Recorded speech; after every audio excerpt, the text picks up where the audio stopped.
साँच बराबर तप नहीं, झूठ बराबर पाप। साँच बराबर तप नहीं, झूठ बराबर पाप। जाके हृदय साँच है, ताके हृदय आप कबीरा, ताके हृदय आप।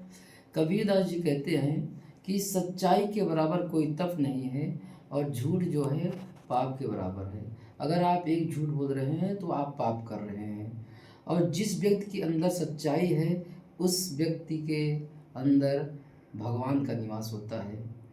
और अगला जो दोहा है, बड़ा हुआ तो क्या हुआ, जैसे पेड़ खजूर। बड़ा हुआ तो क्या हुआ, जैसे पेड़ खजूर। पंछी को छाया नहीं, फल लागे अति दूर। कबीरा, फल लागे अति दूर। कबीरदास जी यहाँ पर बताते हैं कि आप बहुत बड़े हो गए। जैसे पेड़, आपका खजूर पेड़ बहुत बड़ा होता है और उसमें जो फल होते बहुत दूर लगता है, उसी तरीके से आपके बड़े होने से उसमें बड़ाई नहीं होती है। बड़ा होने का मतलब ये होता है कि आप दूसरों के प्रति परोपकार की भावना होनी चाहिए, आपके लोग आपसे जल्दी संपर्क कर सके। बड़ा होना मतलब ये है कि लोग जो है आप उसके संपर्क में आ सके। अब आप जिस तरीके से आपका खजूर का पेड़ होता है, देखिए बहुत उसकी लंबाई बहुत ज़्यादा हो जाती है, उसको पाने के लिए लोग तरस जाते हैं, उसको तोड़ने के लिए दिक्कत होता है। अगर आप बड़े आदमी व्यक्ति हो बन गए हैं तो लोगों को आप मिलनसार बनिए, लोगों से जल्दी मुलाकात हो सके आपकी, ये होना चाहिए।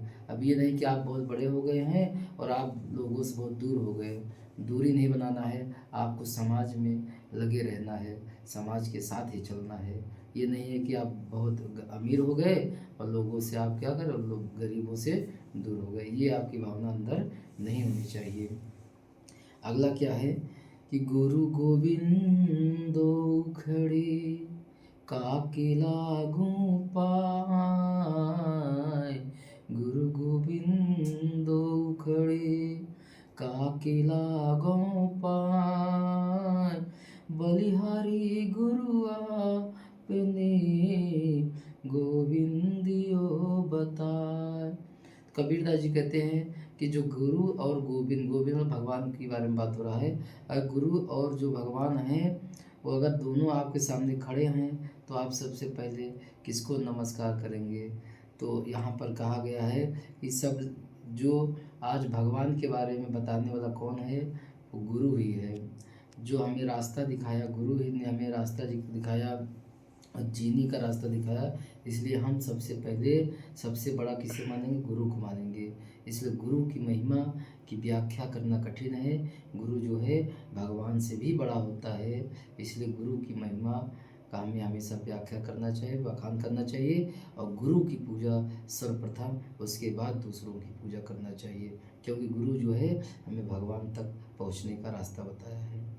और अगली जो दोहे में आपको से कहा गया है, ऐसी बानी बोलिए मन का आपा खोए। ऐसी बानी बोलिए मन का आपा खोए। और को शीतल करे, आपहु शीतल होए। कबीरा, आपहु शीतल होए। कबीरदास जी कहते हैं कि आप ऐसी वाणी बोलिए, आपके मुख से ऐसे वाक्य निकलना चाहिए जो दूसरे लोग खुश हो जाएं। ऐसी भाषा नहीं निकलनी चाहिए कि दूसरे लोगों को कष्ट पैदा हो, दूसरे को कष्ट हो।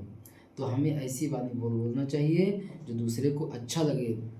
आपहु शीतल हो, औरन को शीतल करे, आपहु शीतल हो। आपको भी अच्छा लगे और दूसरे को भी अच्छा लगे। आपको कभी कटु वचन नहीं बोलना चाहिए। हमेशा ऐसी वाणी बोलना चाहिए दूसरों को अच्छा लगे, हमेशा मधुर वाणी बोलना चाहिए।